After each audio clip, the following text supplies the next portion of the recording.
Hello guys, मैं रजत गुप्ता स्वागत करता हूँ एक बार फिर आपका अपने यूट्यूब चैनल टेस्ट सॉल्वर पर। तो जैसे कि हमने 9 मई सेकंड शिफ्ट का मैथ्स का सॉल्यूशन किया था और यहाँ पर हम अब 9 मई फर्स्ट शिफ्ट का सॉल्यूशन करने जा रहे हैं मैथ्स का, बहुत ही बेहतरीन तरीके से धाकड़ शॉर्ट ट्रिक के साथ, बिल्कुल धांसू शॉर्ट ट्रिक होंगी ज़बरदस्त मेथड के साथ। तो ये हमारा 9 मई को पेपर हुआ था NTPC CBT 2 का, और ये हमारा सुबह की फर्स्ट शिफ्ट है हमारी, तो लेवल 6 का है। यहाँ पर हम केवल मैथ्स के सॉल्यूशन कराएंगे और बाकी के जो 10 मई का हुआ था फॉर लेवल 4 का फर्स्ट और सेकंड शिफ्ट का मैथ्स का सॉल्यूशन, रीजनिंग का सॉल्यूशन, और इन सभी का 9 मई का जो है हमारा रीजनिंग का जो सॉल्यूशन रह गया फर्स्ट एंड सेकंड शिफ्ट का, वो भी हम कराएंगे। लिंक डिस्क्रिप्शन में आपको मिल जाएगा, जैसे बन जाएगा वैसे ही लिंक डिस्क्रिप्शन में डाल दिया जाएगा। तो पहले क्वेश्चन की तरफ यहाँ पर चलते हैं। फर्स्ट क्वेश्चन तो रीजनिंग का है, हम यहाँ पर मैथ्स का क्वेश्चन करेंगे केवल। तो मैथ्स के क्वेश्चन की तरफ चलते हैं। देखो, निम्न प्रेक्षणों में बहुलक और माध्य का अंतर ज्ञात कीजिए। देखो, माध्य क्या होता है? एवरेज, ठीक है। बहुलक होता है जो सबसे ज़्यादा रिपीटिशन हुआ हो। देखो, सबसे ज़्यादा इसमें रिपीटिशन किस चीज़ का हुआ है? तो रिपीटिशन आप देख पा रहे होंगे। देखो, 6 2 बार नहीं है, केवल 6 एक बार है, 8 भी एक बार है, 7 भी एक बार है। यहाँ पे 12 मुझे 3 बार दिख रहा है, तो हमारा बहुलक कितना हो गया? 12। तो इसको क्या लिख सकता हूँ? बहुलक को मैं 12। अब माध्य, माध्य के लिए इनको सबको ऐड करना होगा, वही एवरेज में जैसा करते हैं, और उसका हम एवरेज निकाल लेंगे, यानी कि माध्य निकाल लेंगे। चलो जोड़ लेते हैं। 12 1 2, देखो 12 3 बार है तो 36 हो गया, 12 36 और ये 40। तो हमने 12 12 को हमने जोड़े, 36 40 हो गया, ठीक। अब नेक्स्ट करते हैं हम। 5 6 11, 11 7 18, 18 8 26, 26 और 9 26 और 9 35 और 5 40, फिर अगेन 40। टोटल हो गया 80। टोटल टर्म कितनी है? डिवाइड कर दीजिए। 1 2 3 4 5 6 7 8 9 10। 10 से जब हम डिवाइड करेंगे तो आएगा 8, यानी कि इसका एवरेज माध्य कितना आ गया हमारा? 8। इन दोनों का डिफरेंस कितना हो गया? 4। तो यही इसका आंसर था, 4। नेक्स्ट क्वेश्चन की तरफ चलते हैं।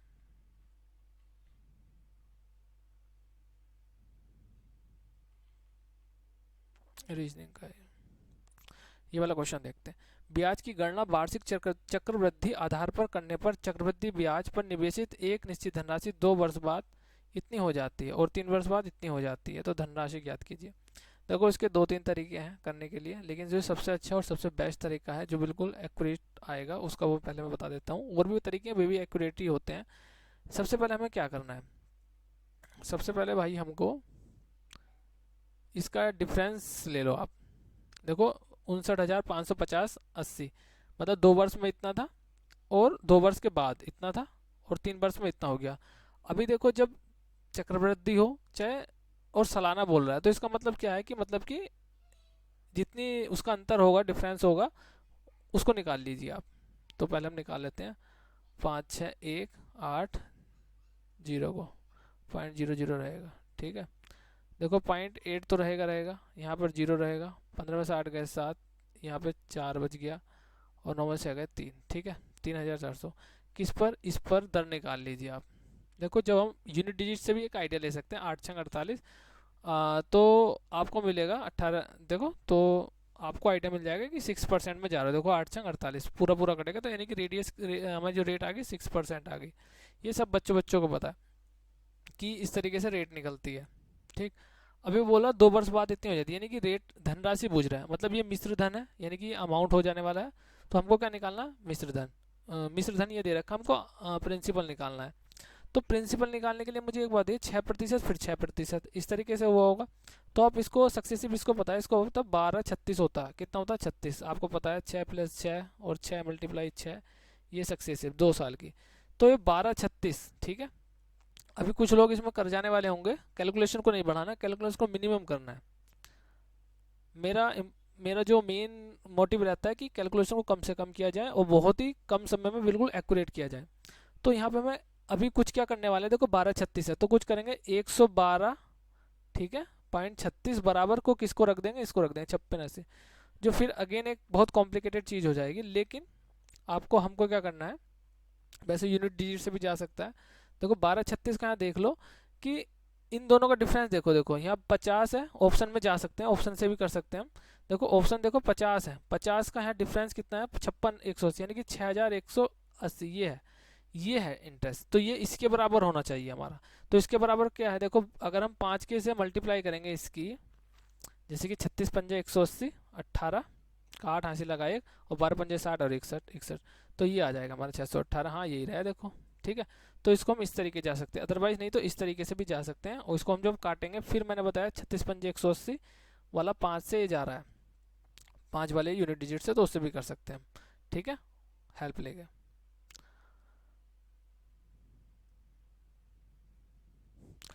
ABCD एक आयत है जिसमें AB बराबर 10 सेंटीमीटर, BC बराबर 8 सेंटीमीटर, O ABCD की तीन भुजाओं AB BC और CD को स्पर्श करने वाले एक वृत्त का केंद्र है। त्रिभुज OBC का क्षेत्रफल सेंटीमीटर स्क्वायर में ज्ञात कीजिए। देखो एक वो बोल रहा है कि मैंने बोला कि ये मेरा एक रेक्टेंगल है, ठीक है, ABCD, ठीक।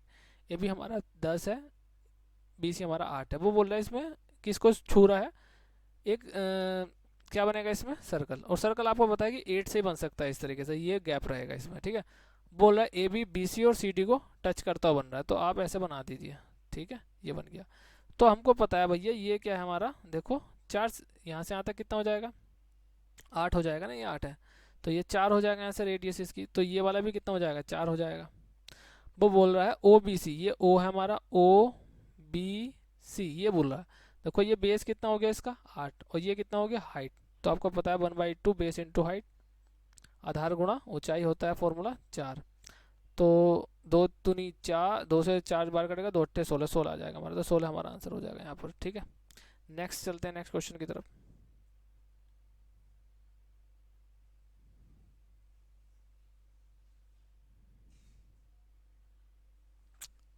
ये रीजनिंग के क्वेश्चन है सब। देखो ये भी मैथ्स का, इसको कर लेना है, कोई इतना कोई भारी काम है नहीं इसमें, इसमें कोई इजी है, मतलब कर लेना आप, ठीक है। चलो कर देते हैं। देखो 2 3 6, देखो सबसे पहले डिवाइड करते हैं, तो 2 3 6 3 हो गया, यहाँ पर 3 आ जाएगा। और 12 4 16, 16 में से 3 गए 13 बचा, 3 3 9 9 3 27, 27 में 7 गए 20 और 6 26, 13 दूनी 26, 1/2 आंसर आ जाएगा इसका, इसका आंसर हो जाएगा। तो ये तो क्वेश्चन इसी प्रकार के आप कर सकते हैं, कोई ज़्यादा समय नहीं लगेगा इसमें। नेक्स्ट क्वेश्चन करते हैं। देखो 20% की चक्रवृद्धि ब्याज की दर पर 3 वर्ष के लिए और 20% साधारण ब्याज की दर पर समान अवधि के लिए निवेशित धनराशि पर ब्याज प्राप्य है, मतलब प्राप्त ब्याजों का अंतर इतना है। निवेशित धनराशि का मान ज्ञात कीजिए। बहुत इजी क्वेश्चन है, इस टाइप के बहुत इजी क्वेश्चन होते हैं, मतलब कि सेकंड शिफ्ट में तो काफ़ी मुझे लगा कि उसमें काफ़ी कैलकुलेशन की जरूरत पड़ी, लेकिन इसमें मतलब मान के चलेंगे कि कोई ज़्यादा कैलकुलेशन की जरूरत पड़ेगी नहीं। किस तरीके से करना है वो चीज़ यहाँ पर समझेंगे हम।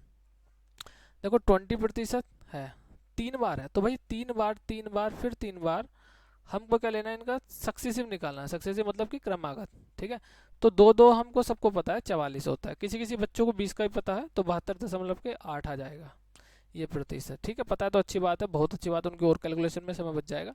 लेकिन नहीं पता तो 2 की निकालेंगे 44, और 2 का तो सबको पता है, 3 का फिर निकालेंगे 44 का, 20 का तो कितना हो जाएगा 64, और फिर 44 मल्टीप्लाई 20, ठीक है। ये हो जाएगा हमारा, तो कितना आ जाएगा 64 और प्लस यहाँ 88 आ जाएगा 8.8, तो कितना 8 4 12, 32.8 आ गया हमारा, ठीक है भाई। तो 32.8% यानी कि ये इतना टोटल परसेंटेज 30 साल में ये बनेगा, और ये कितना हो जाएगा 60 बनेगा। तो इन दोनों का अंतर कितना दे रखा, देखो 60 और 72 का 12.8%, 12.8% किसको रिप्रेजेंट कर रहा है 448 को। तो जैसे कि मैंने बताया आपको कुछ ज़रूरत नहीं थी करने की, अगर आपको ये पता है, ये तो मैंने आपको करके बताया कि इस तरीके से आप जा सकते हो। अगर नहीं आता है तो कोई इतना बड़ा इशू नहीं है, बहुत ज़्यादा समय नहीं लगने वाला। अब इसको सोल्व कर दीजिए आप, ठीक है। देखो 12 से काट लीजिए, पॉइंट आ रहा है, जीरो यहाँ पर लगा दीजिए। 4 3 12, 4 दूनी 8, 4 का 1, 4 का 1, 4 दूनी 8, जीरो।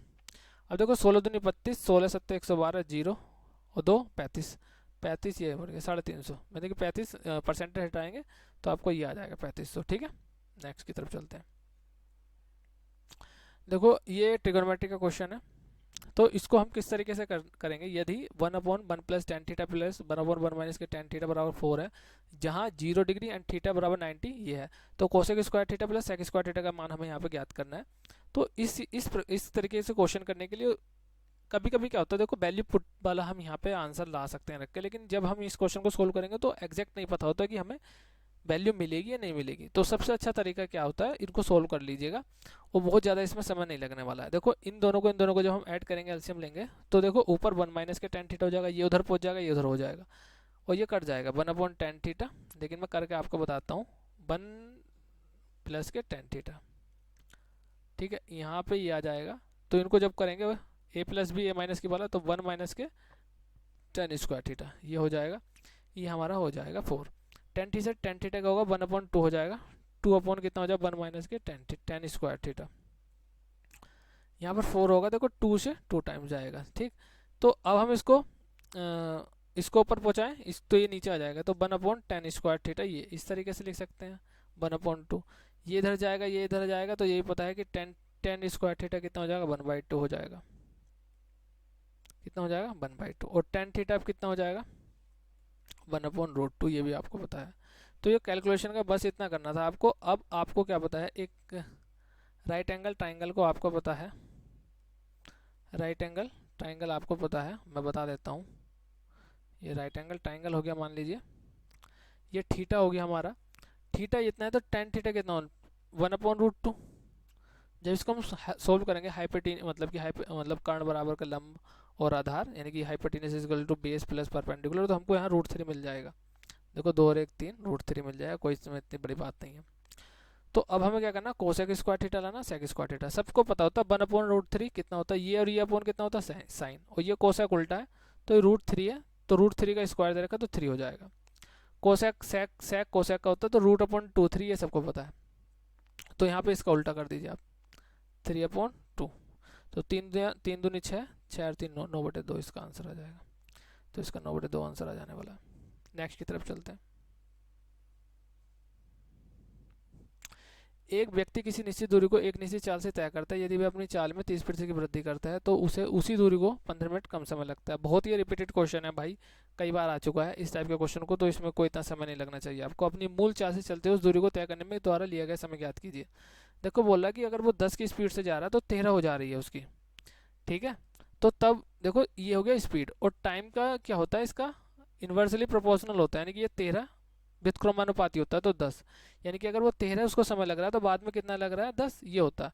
अब इसको समय का अंतर कितना, देखो 3 यूनिट किसको रिप्रेजेंट कर रहा है 15 को, तो हम ये 15 लिखेंगे, और 1 यूनिट किसके बराबर जाएगा 3×5 = 15।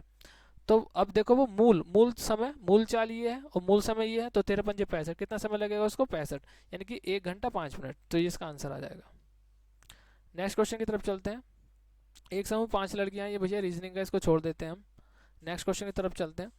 देखो भाई ये इनका एचसीएफ निकालना है, तो कुछ मत करना भाई, कुछ बच्चे होते हैं देखो कर सकते हैं, बड़े क्वेश्चन तो हमको डिफरेंस लेके कर सकते हैं, पर डिफरेंस लेने की करने की कई जरूरत पड़ रही है जब हमको दिख रहा है, मुझे तो साफ दिख रहा है 7 का मल्टीपल दिख रहा है और 5 का है, तो 35 आ जाएगा। लेकिन अगर आपको करना है तो इस तरीके से कर लीजिए, 5 चौक 20, 5 नम 45, ठीक है। तो 5 तो डेफिनेटली इसी बन गया आपको, ये देखो 5 × 15, 5 × 5 = 25, 5 × 7 = 35, 5 × 7 = 35 और 3, फिर 5 × 7 अगेन 35, देखो 5 है और 7, 7 × 7 = 49, 7 × 5 = 35, 11, अभी कुछ नहीं है, तो 7 × 5 = 7 × 5 = 35, ये इसका आंसर आ गया। तो इसमें क्या ही करने की ज़रूरत थी। तो ज़्यादा करके कैलकुलेशन मत बढ़ाइएगा, ज़्यादा कैलकुलेशन करोगे आप कि डिफरेंस लेके कीजिएगा तो फंसोगे। लेकिन डिफरेंस लेके भी कर सकते हो, कोई ऐसा नहीं है कि इसमें बहुत ज़्यादा समय लगने वाला, जैसा जिसका तरीका वैसे करिए आप, आंसर आना चाहिए बस। नेक्स्ट क्वेश्चन की तरफ चलते हैं।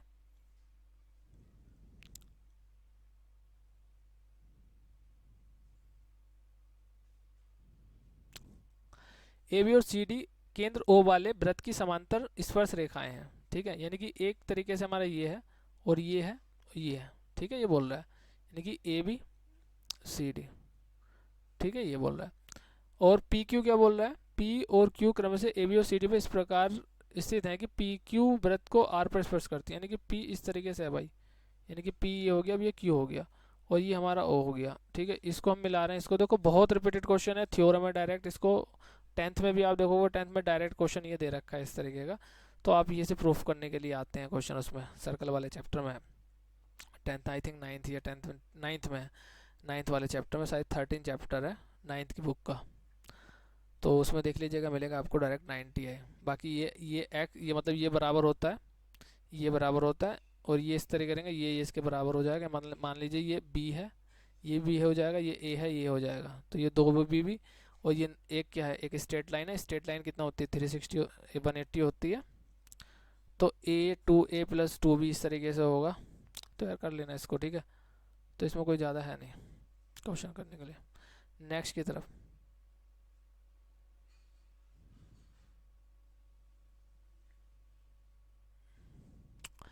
30 संख्याओं का औसत 55 है, 15 संख्याओं का औसत 51 है, 12 संख्याओं का औसत 56 है, 68 74 और शेष 3 संख्याओं का औसत कितना है। बस यही बिल्कुल सेम क्वेश्चन सेकंड शिफ्ट में था, पर यहाँ संख्याएं शेष नहीं लिखा था, खुद अंडरस्टूड करना था कि 3 संख्या रिमेनिंग है, फिर आपको करना था। देखो फिर अगेन क्वेश्चन करने का मल्टीप्लाई कीजिए, आपको 3 से पता करेंगे तो 1500 और 3 पंजे अगेन 150, तो कितना आ जाएगा 0 5 1 6 1650। 15 संख्याओं का औसत 15 पंजे 75 750 आ जाएगा हमारा, और फिर अगेन 15 और 5 5 765 हो जाएगा। 12 पंजे 60 600 हो जाएगा, 12 छंग 72 672 हो जाएगा। 672 और इसको ऐड कर लीजिए, ये हमारा आ जाएगा 15 और 12 27 और बाकी 3 रिमेनिंग बच जाएंगे, यानी कि 7 7 6 13 7 6 13 114 33।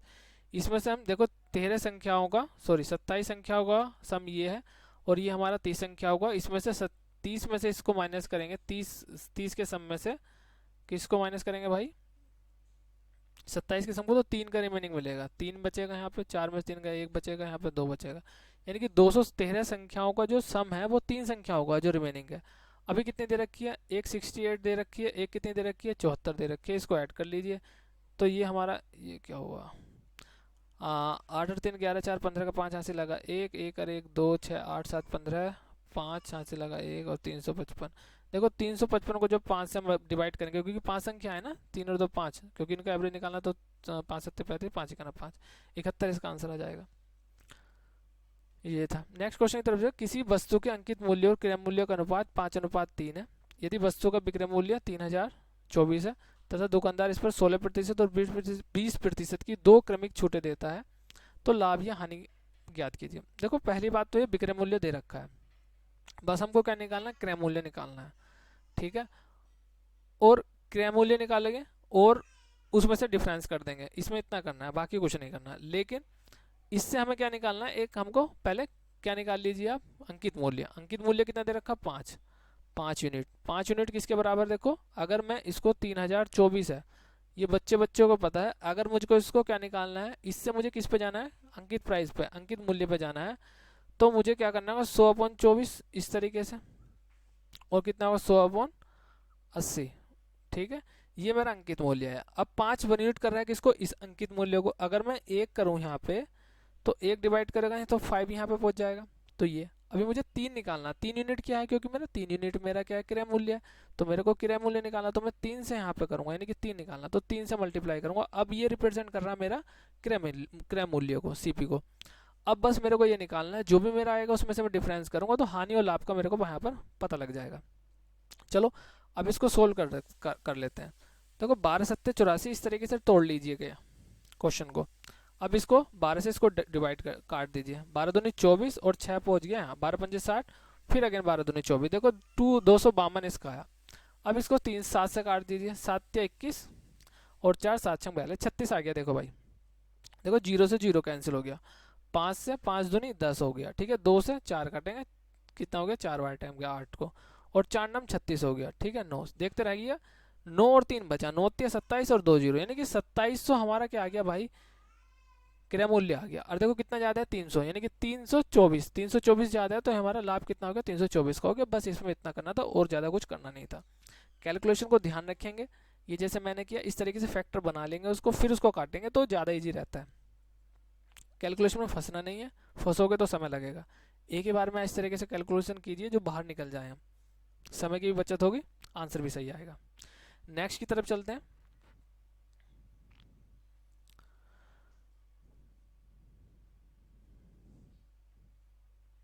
नो डाउट पेपर कैलकुलेटिव था, रीजनिंग के मैंने क्वेश्चन देखे काफ़ी ठीक ठाक थे। अभी बाहर जब निकलते हैं पेपर देखते हैं तो इजी लगता है, लेकिन जब एग्ज़ाम सेंटर में या मतलब एग्ज़ाम में बैठते हैं तो तब डेफिनेटली हमको इन चीज़ों का पता लगता है। तो उसके हिसाब से काफ़ी सारे क्वेश्चन कैलकुलेटिव्स को बोल सकते हैं।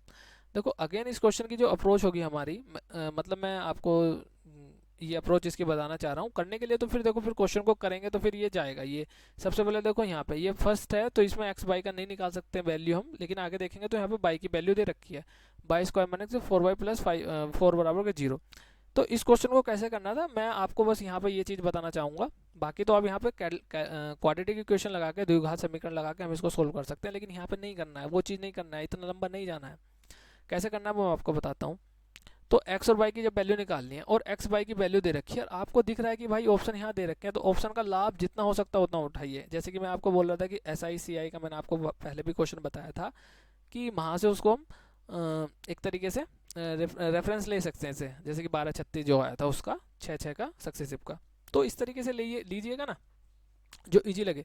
देखो अब मैं एक एक करके 1 बाय 1 करके आप ऑप्शन रख सकते हैं, ठीक है। ऑप्शन रखोगे, जैसे कि मैंने आपको 2 रखा, तो देखो बाई की वैल्यू मैं यहाँ 4 रख रहा हूँ और यहाँ 4 हो गया। सिंपल सी बात है, ये बच रहा है तो ये तो होगी नहीं। 5 रखेंगे, ये भी नहीं हो रही है।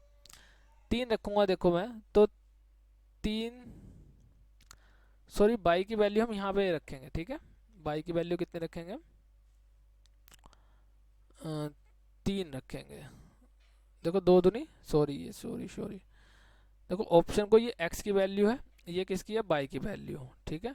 तो यहाँ पे सोल्व करेंगे। देखो बाई की वैल्यू हम कितना रखें, 3×3=9, तो ये कटेगा नहीं, ठीक है, ये गलत हो गया। बाई की वैल्यू -1 रखेंगे, नहीं होगा सेटिस्फाइड। 2 रखेंगे तो सेटिस्फाइड होगा। देखो कितना हो रहा है, 2 दूनी 4 और 4 दूनी 8 और +4 बराबर के 0। देखो जा रहा है तो 0 ही बच रहा है, ठीक है। तो ये 2 यहाँ पे कहीं ना कहीं सही है। अभी देखेंगे हम, ये भी सही हो सकता है क्योंकि बाई की वैल्यू तो यहाँ पर भी है। तो हम दोबारा यहाँ पे देखेंगे, 2 दूनी 4, यहाँ तो 4 हो जाएगा हमारा। अब यहाँ से चाहे आप x की वैल्यू निकाल सकते हैं, जाएगा किधर, 9 बचेगा। और यहाँ 3×3=9, यानी कि बाई की x की वैल्यू कितनी आ जाने वाली है, 3। तो 3 हमारा ये वाला आंसर हो जाने वाला था। इसको इस तरीके से करना था। नेक्स्ट क्वेश्चन की तरफ चलते हैं। एक लंबवृत्तीय शंकु है, मतलब कि एक राइट लंबवृत्तीय शंकु है, कौन है, राइट कौन बोलेंगे इसको, अर्धगोले के ऊपर रखा गया। अच्छा, अर्धगोले के ऊपर रखा गया। अच्छा, इस तरीके से रखा गया, ठीक है, कोई दिक्कत नहीं है। शंकु की आधार का त्रिज्या अर्धगोले की त्रिज्या के बराबर है। अर्धगोले का व्यास 12 सेंटीमीटर है, तो यानी कि हम बोल सकते हैं उसकी 6 सेंटीमीटर की हमारी रेडियस है। जबकि शंकु की त्रिज्या, मतलब दोनों की सेम ही हो जाएंगे जब एक दूसरे के ऊपर रखे हैं, तो रेडियस ऑटोमेटिकली सेम ही है। तो रेडियस की 6 है क्योंकि व्यास इसका 12 दे रखा है। शंकु की ऊंचाई 8 है, तो आपके माइंड में आ ही गया होगा कि ये 10 हो जाएगी स्लैंट हाइट। यदि पाई सेंटीमीटर स्क्वायर को पेंट करने की लागत 25 सेंटीमीटर, संयुक्त वस्तु को पेंट करने की लागत ज्ञात कीजिए। देखो अब इसका निकालना सबको टोटल सरफेस एरिया। पेंट करना है तो सरफेस एरिया पे पेंट करना होगा, तो इसका पाई आर एल निकलेगा, यानी कि पाई आर एल कौन का ये होता है, यानी कि शंकु का ये होता है। देखो पाई आर कितना हमारा, 6, एल कितना है, तो 60 पाई आ गया भाई। अब निकालते हैं। देखो ये जो होता है गोला, जिसको अर्धगोला बोलते हैं, उसका 2 पाई स्क्वायर होता है। कितना होता है, 2 पाई आर स्क्वायर। आर कितनी दे रखी है, 6, 6×6 36 और दूनी 72 पाई हो गया। तो 72 और 60 जोड़ेंगे 132 पाई आ जाएगा। अच्छा, पाई की वैल्यू कितने दे रखा है, सेंटीमीटर करने की 25 रुपये। टोटल लागत बूझ रहा है, तो बाई की जगह क्या रखेंगे हम, 25। मुझे पता है, देखो 25 को मल्टीप्लाई मत करना, 4 से डिवाइड करना, 4 से ऊपर से मल्टीप्लाई कर देना, वैल्यू सेम हो जाएगी। ये तो हो जाएगा 100 हमारा। 4 से इसको पूरा डिवाइड कर दिया, 4×3=12, 4×3=12, 3 जीरो 2 जीरो यहाँ लगाएंगे तो 3300। तो 3300 हमारे यहाँ पे इसका आंसर आ जाएगा, ठीक है। तो इस क्वेश्चन को हम इस तरीके से कर सकते थे। नेक्स्ट क्वेश्चन की तरफ चलते हैं। लाइक और कमेंट कर दीजिए अगर अच्छा लग रहा है सेशन आपको तो। और आपको किसी भी प्रकार की कोई सी भी शिफ्ट का जो सॉल्यूशन चाहिए तो आप बोल सकते हैं, पीडीएफ शेयर कर सकते हैं, उसका सॉल्यूशन हम जल्द से जल्द आपको प्रोवाइड कराने की कोशिश करेंगे। नेक्स्ट क्वेश्चन की तरफ चलते हैं। देखो 5000 की कुल धनराशि से दानिश का 1/12% वार्षिक साधारण ब्याज पर की दर पर और शेष भाग को 10% के, मतलब कुछ पार्ट है, मुझे को नहीं पता कितना है। 5000 जैसा हमारा ये हो गया, तो 5000 में कुछ भाग 12% पे दिया, कुछ भाग 10% पर, पता नहीं किसका कौन सा पार्ट दिया। यदि 2 वर्षों में दानिश को प्राप्त ब्याज इतना है, ठीक है, तो दानिश ने 12% साधारण ब्याज पर, हाँ ये क्वेश्चन रिपीटेड क्वेश्चन है, बहुत ज़्यादा रिपीटेड क्वेश्चन, इस टाइप के क्वेश्चन काफ़ी आते हैं। इस टाइप के क्वेश्चन को करने के लिए क्या करना होगा, अगर आपने किरण बुक लगाई होगी तो बहुत सारे ये मिलेंगे आपको। देखो 2-3 तरीके हैं इस क्वेश्चन करने के। एक तो डिटेल है, डिटेल में नहीं जाने का, डिटेल में जाओगे तो फिर समय इतना है नहीं। दूसरा इसका तरीका, 2 तरीके हैं, एक तो मिक्सर एलिगेशन से कर सकते हैं इसको। दूसरा और तरीका क्या हो सकता है, देखो मैं आपको बताता हूँ। 5000 है, ये मेरा 12 है, ठीक है, ये कितना मेरा 10 है। 12 को मैं लिख सकता हूँ 10+2, ठीक है, 10+2 लिख सकता हूँ। इस चीज़ को समझेंगे आप। अभी 2 साल का मेरा ये है, तो मैं इसको 1 साल का निकाल सकता हूँ साधारण ब्याज, तो सेम आधा कर दूंगा तो कितना आएगा, सेम आएगा, यानी कि 5 10 2 5 10 और 36 दूनी 72, यानी कि 536 जो रुपये हैं हमारे भाई वो 1 साल का साधारण ब्याज है। अभी देखो, अगर मैं ये मान के चलता हूँ कि टोटल पे अगर मैं 10% मान लूँ, टोटल को अगर मैंने 10% दिया, जैसे कि मैंने इसको 10%, इसको 10%, ठीक है, तो मेरा कितना होगा 10%, 5,000 का 500, तो 500 में इसमें से माइनस करूंगा तो मेरे को मिलेगा 36। यानी कि जो 36 रुपये है वो केवल मेरा 12% पे जो दिया है वो फालतू है। वो कितना फालतू है, 2 पे। यानी कि 2% किसको रिप्रेजेंट करा, 36 को। 1% किसको करेगा, 18 को। 100% किसको करेगा, 1800 को। तो ये इसका आंसर आ जाना था। अगर इसमें कभी कभी 10% पूछता है तो 18 में से इसको माइनस कर देंगे आपको, तो कितना आ जाएगा, 3200 समथिंग हमारा 10% पे दिया है। तो ये इसका एक तरीका होता है। दूसरा तरीका क्या, मैं इसको बताना चाहूँगा आपको। दूसरा तरीका भी देख लेते हैं, वो भी शॉर्ट तरीका है इसका। दूसरा तरीका करने के लिए हमको क्या करेंगे, देखो 12×5 = 60, 1 साल का वही 532 और 536। 2 का भी निकाल सकते हैं, कोई दिक्कत नहीं, लेकिन यहाँ पे 24 करना पड़ेगा, यहाँ पे 20 करना पड़ेगा, तो उसके इससे अच्छा है ये हमारा सही है 536। देखो 12×5 = 60, यानी कि 600 रुपये हमारा इस पे आएगा, और 10 500, और 500 रुपये हमारा इस पे आएगा। अब इसमें से देखो 64 कितना बच गया हमारा, 64, और इसमें कितना, सॉरी 64 तो इसमें बचेगा, और इसमें बचेगा 36। तो 4×9 = 36, 16×4 = 64, 16×9 = 25, दूनी 50, यानी कि 2 को रिप्रेजेंट कर रहा है। देखो ये 1800 को 18 यूनिट हो जाएगा, ये देखो 25। देखो जैसे कि मैंने बताया था आपको, 16×2 = 32, 3200 रुपये, ये सेम आ जाएगा। इस तरीके से भी आप जा सकते हैं, कोई इशू नहीं है, इतना बड़ा आंसर आना चाहिए। फिर अगेन वही बात, आप लॉन्ग से भी जा रहे हैं तो कोई मेथड नहीं है, सारी चीज़ें अगर टाइम बच पा रहा है तो जाइए आपको। तो फिर ये सिंप्लीफिकेशन क्वेश्चन है, आप कर सकते हो, कोई इसमें इतना भारी है नहीं, ये नहीं करूँगा मैं।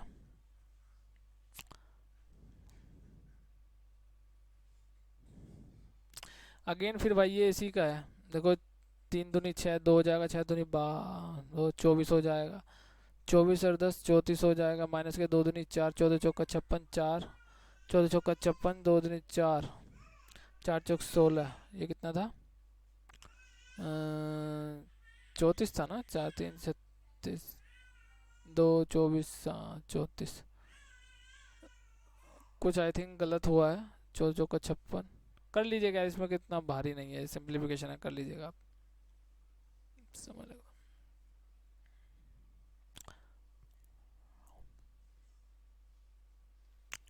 2 अंकों वाली एक संख्या का 1/7 भाग उस संख्या के आधे से 15 का है। 2 अंकों वाली संख्या के उस अंकों का योगफल ज्ञात कीजिए। अगर ये क्वेश्चन ऑप्शन में दे रखा था तो अच्छा रहता, लेकिन अंकों का योग पूछ लिया तो हमें नहीं पता संख्या क्या है, तो इसलिए हम ऑप्शन से तो जा नहीं सकते इसमें। लेकिन सबसे अच्छा तरीका ये होता है कि ना फंसने की जगह तरफ, अगर किसी बच्चे को ये चीज़ समझ नहीं आती है कि ये क्या है लैंग्वेज, तो सबसे अच्छा तरीका है भाई कि ऑप्शन से जाइएगा इन क्वेश्चन के लिए। जो सेकंड शिफ्ट में आया था उसमें पूरा दे रखा था, इसमें नहीं है तो इसमें करना पड़ेगा हमको। 2 अंकों की संख्या, तो यहाँ पे भाई 10x + y ये मत मान लीजिएगा, बे मतलब के फजूल की बातें हो जाएंगी, कुछ भी मान लीजिएगा, x मान लीजिए। संख्या मेरी x है, 1/7 है, वो जबरदस्ती के क्वेश्चन बढ़ाने वाली बात है, तो इतना नहीं जाना उसको, x ही मानोगे तो भी काम चलेगा। उसका 1/7 भाग क्या बोले, उस संख्या के आधे से 15 कम, यानी कि उस संख्या का आधा ये हो गया, 15 कम है, ऐसे लिख सकता हूँ मैं। 2 अंकों वाली संख्या होगा, बस अब 2 अंकों की अंकों की संख्या निकाल दीजिएगा आप यहाँ पर, और आपको मिल जाएगा, सम कर दो, काम खत्म। देखो x/7 हो गया, x/2 में इधर ले आया, माइनस के 15 ये रह गया। देखो 2x 14 आ जाएगा भाई, ये 7×2 = 14, 2x बच जाएगा, यहाँ पे 5x बच जाएगा, और यहाँ पर 7x बचेगा भाई, ये 7x, तो यानी कि माइनस के 5x बच जाएगा, यहाँ पे 14 बचेगा, यहाँ पर 15 बचेगा। सबको पता है 5 से 15 हो जाएगा, 14 × 42 हो जाएगा, x बराबर ये माइनस का, माइनस से माइनस कैंसिल हो जाएगा, और 14 × 42 हो जाएगा, और इन दोनों का सम का कितना हो जाएगा, 4 2 6, ठीक है भाई, ये 6 आ जाएगा आंसर इसका। इस क्वेश्चन करेंगे प्रेक्षणों, ऑब्जर्वेशन, ये 29 36 21 18 7 19, के का माध्य इतना है, और इनका पी का बहुलक 29 है। तो देखो भाई पी की वैल्यू तो है 29 हो जाने वाली है, कोई दो राय नहीं है, बहुलक में जो सबसे ज़्यादा रिपीटिशन होता है उसी की वैल्यू है, तो ये बात मान के चलिए पी की 29 हो जाने वाली। अब माध्य मैंने आपको फिर अगेन बताया था कि एवरेज वाली चीज़ है, एवरेज निकाल लीजिए इसका। देखो 2 के तो ये मेरा हो गया पूरा पूरा। अब संख्या कितनी है, 1 2 3 4 5 6 7 8, 8 है, यानी कि 8 से डिवाइड करूँगा तो मुझे कितना आ रहा है, 21.25 आ रहा है। अब मेरे को जल्दी से ये सम करना है, तो इस सम को कैसे भी कर सकते हो आप। देखो पहले तो दहाई वाले संख्या जोड़ लो, चाहे इकाई वाले, मेरे को दहाई से ज़्यादा अच्छा लगता है। 2 3 5 और 2 7 और 1 8, 8 और 1 9, 90 आ गया। 9 6 15, 15 1 16, 16 और जो 8 24 और 24, 24 और फिर 16 40, तो आ गया 130। 130 आ गया। 8 से इसकी मल्टीप्लाई कीजिए, 8 25 अट्ठे 202 और 8 का 8 2 10, 1 8 2 16, 117, 170 आ जाएगा भाई इसका। 8 से इसकी मल्टीप्लाई करोगे, देखो 25 अट्ठे तो 125 अट्ठे 1000 हो गया ना। 1000 की वैल्यू 3, 1 0 2 तो हट गया, ठीक है। और 8 2 16, 117, बस 170 आ गया। और यहाँ पर 2k है और 130 में इधर ले जाता हूँ और यहाँ 40 बचेगा। यहाँ पे k की वैल्यू 20 आ जाएगी, कुछ घबराने की बात नहीं है। और यहाँ पे 20 आ गया, ये 29 है, इसकी वैल्यू 20 है। 9 आम का आंसर आ गया, तो 9 इसका आंसर हो जाएगा। नेक्स्ट क्वेश्चन की तरफ चलते हैं। देखो बाई का, यानी कि बाई का मतलब मल्टीप्लाई होता है और जेड का मतलब मल्टीप्लाई होता है, तो इसको सोल्व कर दिया। 2 चौक 8 हो जाएगा, 3 पंजे। जेड को खींच के धर लिए आए जेड, तो बाई की वैल्यू 4, जेड की वैल्यू 5, तो ये हो गया 4 5, इसका आंसर हो जाएगा बाई जेड। एक शंकुआर तंबू के आधार की त्रिज्या 9 सेंटीमीटर, मतलब कि एक तंबू है इस टाइप का, ठीक है। इसकी जो है यहाँ से यहाँ तक कितनी है, 9 है, ठीक है। ऊंचाई इसकी 12 है, तो यार इतनी चीज़ें हम सबको पता है, ये 15 हो जाएगा। तो इसे बनाने में प्रमुख सामग्री की लागत इतने मीटर स्क्वायर है, मतलब कि पाई आर एल निकालना है इसको। तो पाई आर एल कितना हो गया, 15 नंबर 135, 15 नंबर 135 पाई। और पाई की वैल्यू कितनी है, 100 से मल्टीप्लाई कीजिए, 2 जीरो लगा दिए, 135 पाई आ गया। ये इसका आंसर हो जाने वाला था। नेक्स्ट की तरफ चलते हैं। यदि किसी संख्या का इतने प्रतिशत के बराबर, देखो 23.5% किसको रिप्रेजेंट कर रहा है, 11.75 को, ठीक है। तो आपको क्या निकालना है, संख्या ज्ञात कीजिए। भाई ऑप्शन से भी जा सकते हैं, देखो 5 का पूरा पूरा, देखो 5 है, यहाँ भी 5 है, तो मुझे क्या पता, 5 पंजे 25, देखो 23, देखो देखो 23 पंजे 115, 23 पंजे 115 होता है। यहाँ 2 बच रहा है, तो 23 25 5 5 जाएगा पूरा पूरा, तो 5 बार जाएगा पूरा पूरा, तो यहाँ पे 50 आ जाएगा आंसर, ठीक है। इसको कर सकते हैं, 5 से भी कर सकते हैं। 5 पंजे 5 चौक 20 और 5 पंजे 25, जैसा आपको सही लगे वैसा कर लीजिए, ठीक है। रेट कौन सी दिया, अच्छा अच्छा, परामर्श क्यों वारंटों को अधिकार पर, अच्छा। देखो एक निश्चित वार्षिक साधारण ब्याज दर पर निवेशित एक धनराशि में 10 वर्ष में इतने की वृद्धि हो। देखो एस आई तो यार कुछ होता ही नहीं है, एस आई और सी आई।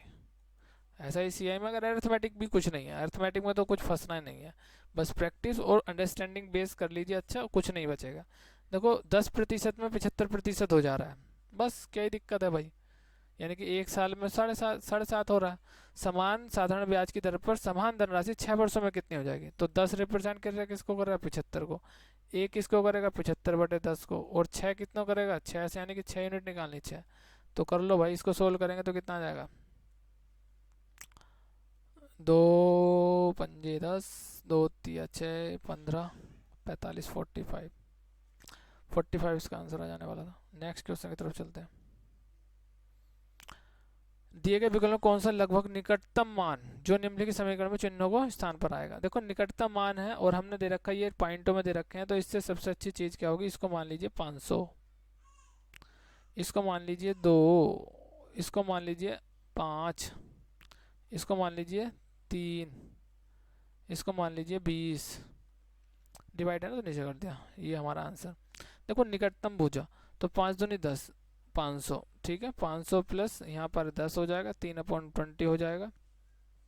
अभी देखो ये पॉइंटों में जाएगा, बहुत पॉइंटों में जाएगा, ठीक है। तो 510 हो गया, 510 में से कुछ 0 पॉइंट समथिंग जाएगा, मुझे नहीं पता कितना जाएगा, तो 510 के रिपीट में होगा। देखो ऑप्शन भी देखोगे, 750, 290, 365, ये तो कहीं तक होने वाले नहीं है, तो 510 इसका आंसर आ जाएगा।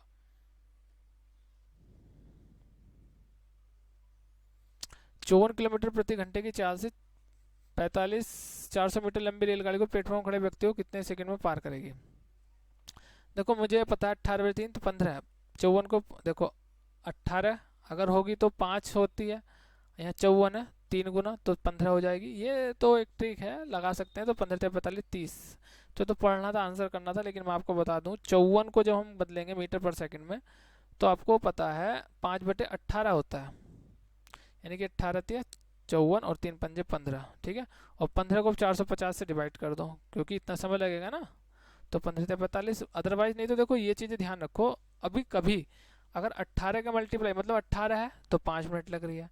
यहाँ पे 36 किलोमीटर प्रति घंटा है तो उसको देखो डबल हो जाएगा 10। तो यहाँ हम ऐसे ही करते हैं, देखो 18 × 54 है तो 15 आ गई थी, और 15 × 45, 3 डायरेक्ट पढ़ना था, करना था इस टाइप का क्वेश्चन करने के लिए, लेकिन कोई ज़रूरी नहीं, आराम से भी कर सकते हो। ठीक है, अगेन सिंप्लीफिकेशन का क्वेश्चन है, खुद कर लीजिएगा, कोई इतना ज़्यादा इसमें हार्ड नहीं, बट डिवीजन पहले करना होता है, ये हमको पता है।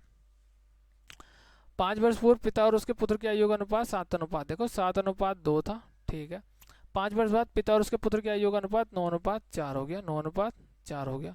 देखो अंतर देखो इसमें, कितने वर्ष बाद पिता और उसके पुत्र की आयु दोगुनी हो जाएगी, देखो कितना जा रहा है, 2 का डिफरेंस हो रहा है, 2 का डिफरेंस दोनों में सेम है, तो इसका मतलब क्या, 2 यूनिट कितने हो गए, देखो 5 साल पहले था, यानी कि जो एज है ना भाई, ये कहीं बीच में यहाँ लाई कर रही है उसकी प्रेजेंट, ये 5 साल पहले की है, 5 साल बाद की है, तो हमको प्रेजेंट एज पहले निकाल लेते हैं।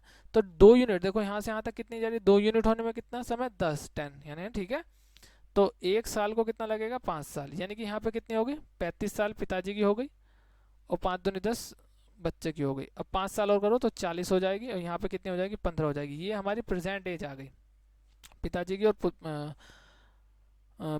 पुत्र जी की। ठीक है, पिताजी और पुत्र की ये आ गई।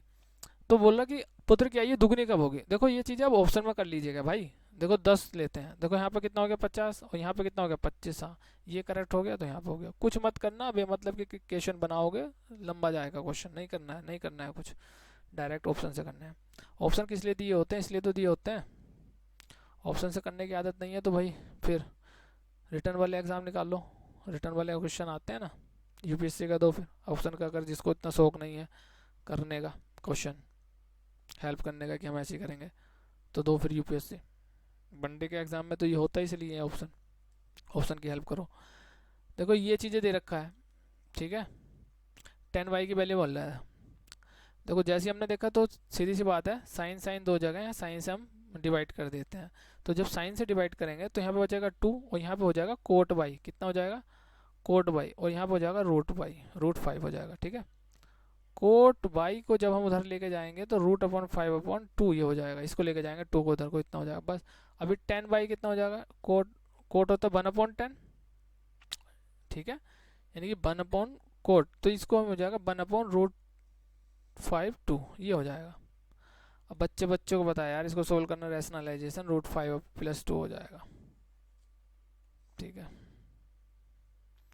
रैशनलाइजेशन करना होता है ना a+b वाला, तो ये बच जाएगा।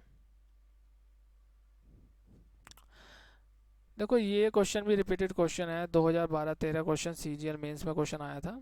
ठीक है, और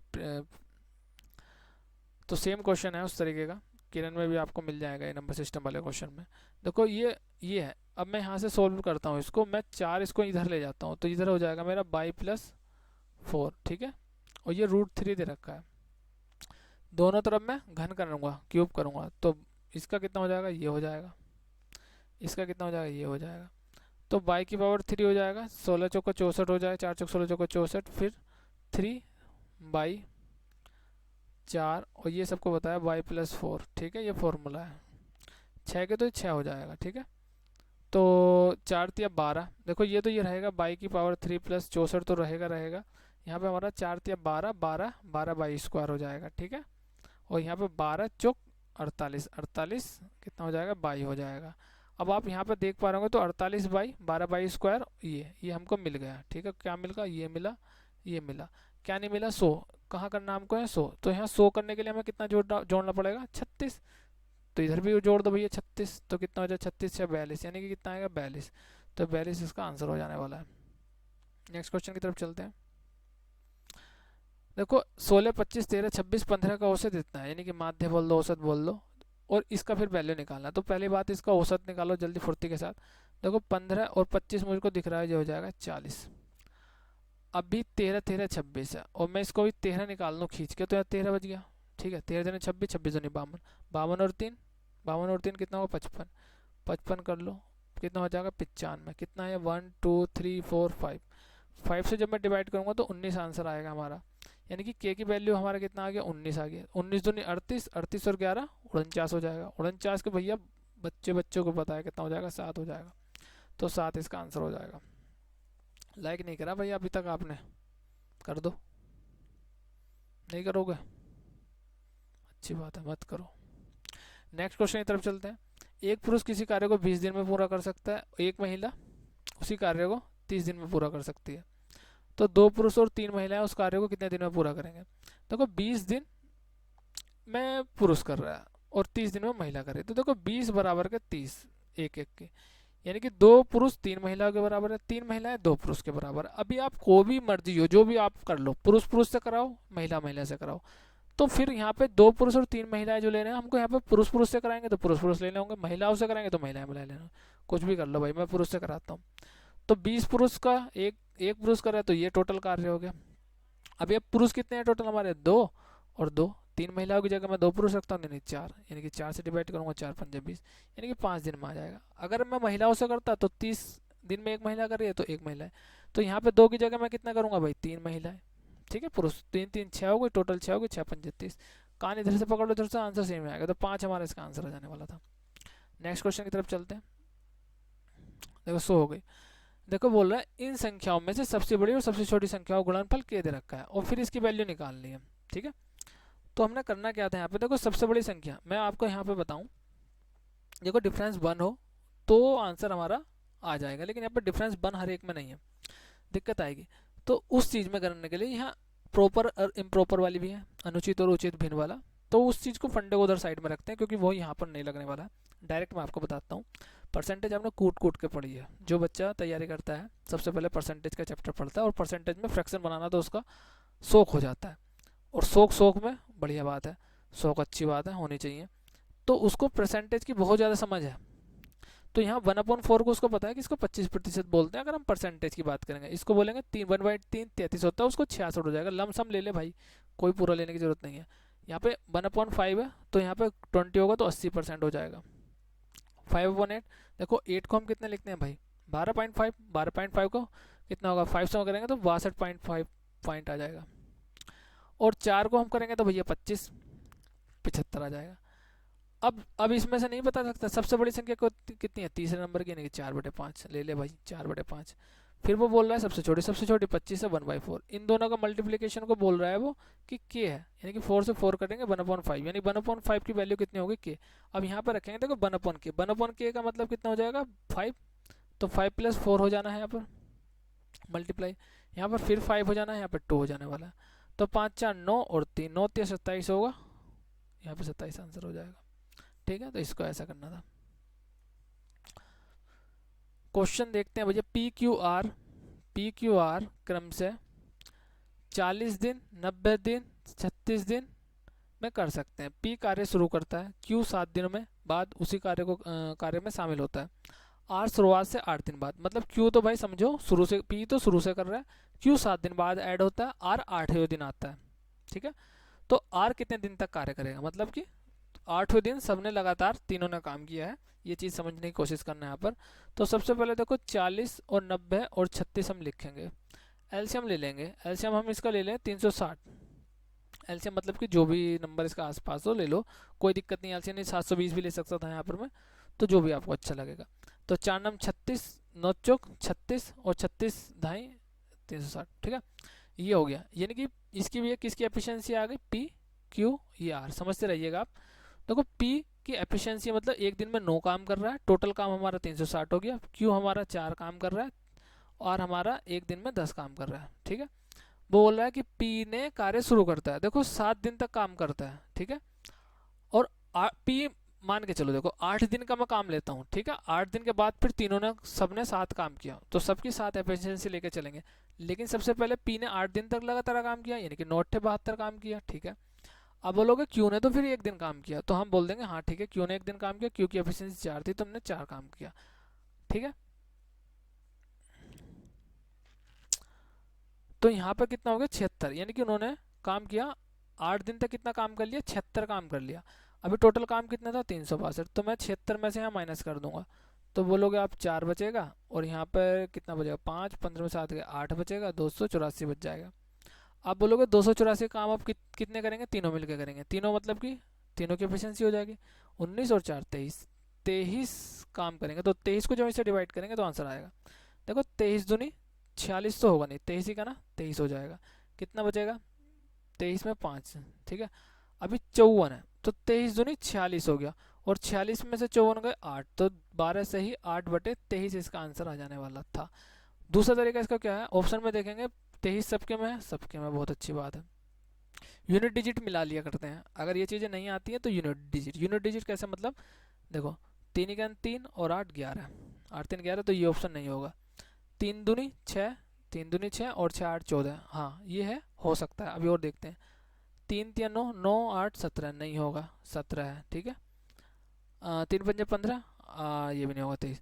तो सबसे पहले अगर कहीं दो ऑप्शन मैच हो जाते फिर आपको पूरा करना पड़ेगा, और मोस्ट प्रोबेबिलिटी चांसेस ये होते हैं यूनिट डिजिट केवल एक में होता है ऐसे क्वेश्चन में। अभी तक जहाँ तक मैंने देखा एसएससी में काफ़ी सारे, मैं मेंस में और प्री में सीएचएसएल में मैं देख चुका हूँ, तो यही चीज़ें होती हैं अगर बनते हैं तो, ठीक है, बाकी कुछ नहीं है। नेक्स्ट देखते हैं। देखो, राम किसी वस्तु के अंकित मूल्य में 10% की छूट देता है, फिर उसे 12% का लाभ होता है। यदि वह वस्तु के अंकित मूल्य पर बेचता है तो उसको कितना लाभ होगा? भाई ये जो ना इतना रिपीटेड क्वेश्चन है ना, इतना रिपीटेड क्वेश्चन है, एसएससी भी पूछते पूछते थक गई। और जो बच्चा तैयारी कर रहा है, सीरियस तैयारी कर रहा है, तो तुरंत 25% पर आंसर लगा देगा, ठीक है। तो इसके बहुत सारे हैं तरीके भाई, कोई सक्सेसिव से बताया कुछ है। सबसे अच्छा मैं देखो ना, छूट, एमपी और प्रॉफिट। देखो 90 ये हो गया हमारा सीपी, और ये हमारा हो गया एमपी, ये डिफरेंस सबको पता है 112.5, ठीक है। अभी देखो सीपी एमपी में कितना डिफरेंस है, कितना है 22.5, ठीक है। बस यही तो इसका कितने कितने परसेंटेज है देखो जरा, 9 दूनी 18, 9 पंजे 45, 25%, तो बस 25 आ गया। ऐसे भी कर सकते हैं आप, जैसी मर्जी आपको करो, कोई दिक्कत नहीं है, ठीक है।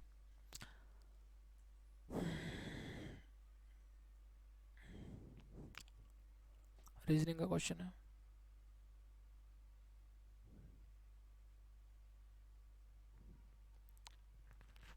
एक वृत्त की परिधि 308 है, उस वृत्त का क्षेत्रफल। देखो वृत्त की परिधि, देखो ये है, ठीक है। तो 2 पाई आर 308 है, आर बराबर निकाल लो। देखो चलो 2 × 22/7 कर लेता हूँ मैं, बाकी तो इसको हम गुना करके भी कर सकते हैं। देखो 144 होता है, ठीक है। 44 का गुना देख लो, फिर उसको भी कर सकते हैं डबल, लेकिन ऐसा कर लीजिए, कोई दिक्कत नहीं है, बहुत समय होता है। देखो 22 से सबसे पहले मैं इसको काटता हूँ, 22 दूनी सॉरी 22 का ना 22, 8 आएंगे, 22 चौक 88, 14 और 2 सत्ते 14 7, यानी कि आर बराबर आ गया 7। अब मुझे पता है पाई आर स्क्वायर इसका एरिया होता है, तो पाई की वैल्यू 22/7 है और आर की वैल्यू 49 है, फिर अगेन मैं 49 लेता हूँ।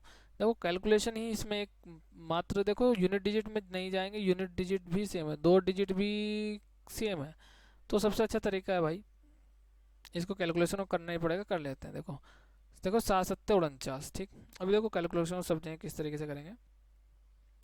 मैं यहाँ 11 कर देता हूँ, यहाँ पे 2 कर देता हूँ, ठीक है। 2 7 14 हो जाएगा, ठीक है। कितना हो जाएगा 14, सॉरी, यानी कि 14 49 11, ठीक है। चलो करते हैं 14, 14 11 की कर लो भाई।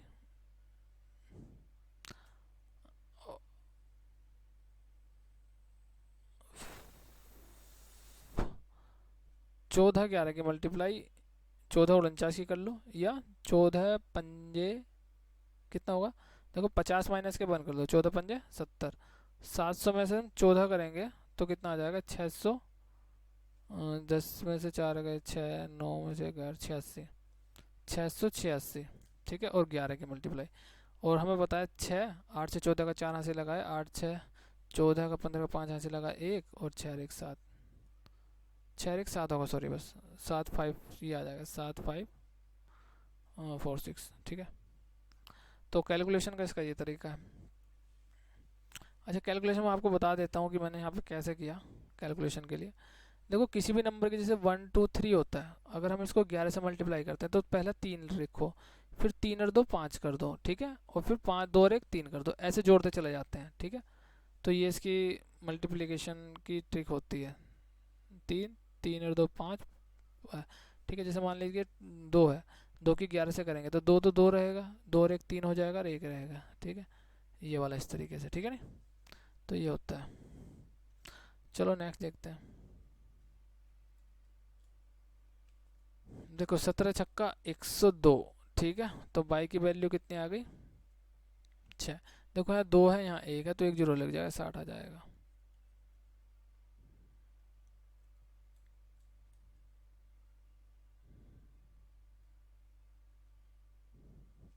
एक गोलीय कोश की बाहर बाह्य त्रिज्या 9 सेंटीमीटर है, 1 सेंटीमीटर मोटाई है। देखो गोला है, स्पेयर है, तो उसका इस तरीके से खोल मान लीजिए। अगर ये 9 है तो यहाँ से यहाँ तक 8 है, ठीक है।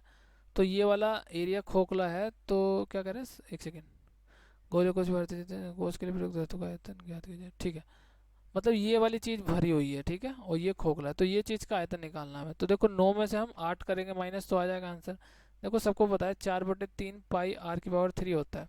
अगर खोखला है तो आर की पावर 3 माइनस के आर की 3 ऐसे कर लेते हैं।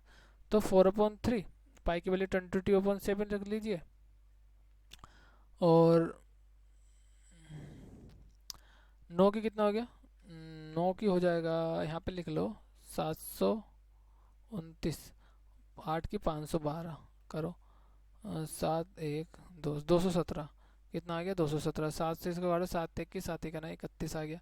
फिर अगेन वही जो मैंने आपको बताया था, 22 चौक नहीं, 8 कर लीजिए इसको, यहाँ पे 8 कर लीजिए, यहाँ पे 11 कर लीजिए, इजी पड़ जाएगा। 8 का 9, 8 3 24, अब 11 की फिर मल्टीप्लाई करोगे आप तो 8 8 4 12, ठीक है, 4 2 6 1 7 और 2 17 28 हो जाएगा अपॉन 3, 3 नम 27 जीरो, और 3 नम 27 और 1 बचेगा 3, ये आ जाएगा आंसर। फिर यूनिट डिजिट का भी देख सकते हैं, 9 3 27 1 28, 9 3 9 5 45, 9 5 यार, ये तो यूनिट डिजिट तो हो रहा है, तो इसको सोल्व ही करना पड़ेगा। ये जैसे तरीका बताया मैंने, इस तरीके से कर लीजिएगा। नेक्स्ट क्वेश्चन की तरफ चलते हैं। आई थिंक ख़त्म हो गया भाई, ठीक है। एक क्वेश्चन है, ये 7 से 12 तक अर्जित वार्षिक लाभ प्रतिशत दिखाता है। यानी कि 2007 में इतना है, ये इतना है, फिर 8 में 45 में इतना है, 65 में इतना, 70 में इतना। तो बोला है कि निम्नलिखित में किस वर्ष के दौरान लाभ प्रतिशत लाभ ग्राफ में प्रतिशत सभी वार्षिक दौरान के औसत लाभ प्रतिशत के निकटतम था। देखो सबको ऐड कर लीजिए, फिर उसका एवरेज निकालिए, जो भी उसके पास आएगा वो उसका आंसर हो जाएगा। 1 2 3 4 5 6, 6 है भैया, 6, इसमें 6 सालों का है, तो जोड़ दीजिए। जैसे कि मैंने बताया, मैं सबसे पहले धाई वाला जोड़ता हूँ, अगर 100 है तो 100 वाला, तो 4 5 9 4 13 13 6 19 19 और 7 26 26 और 6 32। देख लो कोई गड़बड़ हो तो देख लेना। 5 5 10 और 15, यानी कि 15 जब हम जोड़ेंगे इसमें तो कितना हो जाएगा, ये हो जाएगा आई थिंक 335, और 6 से डिवाइड कर दे, 6 पंजे 30, और वही 6 छंग 36, मतलब 36 से थोड़ा सा कम होगा, देखो 56 के बाद, तो ये 55 हमारा इसका दिख रहा है, सेम सेम, ये हमारा इसका 2008 इसका आंसर हो जाएगा। तो 2000 इसका 8 था, ठीक है। तो ये भाई हमारा एक सेशन था जो कंप्लीट हुआ एनटीपीसी, ठीक है, लेवल 6 का, फर्स्ट शिफ्ट का था।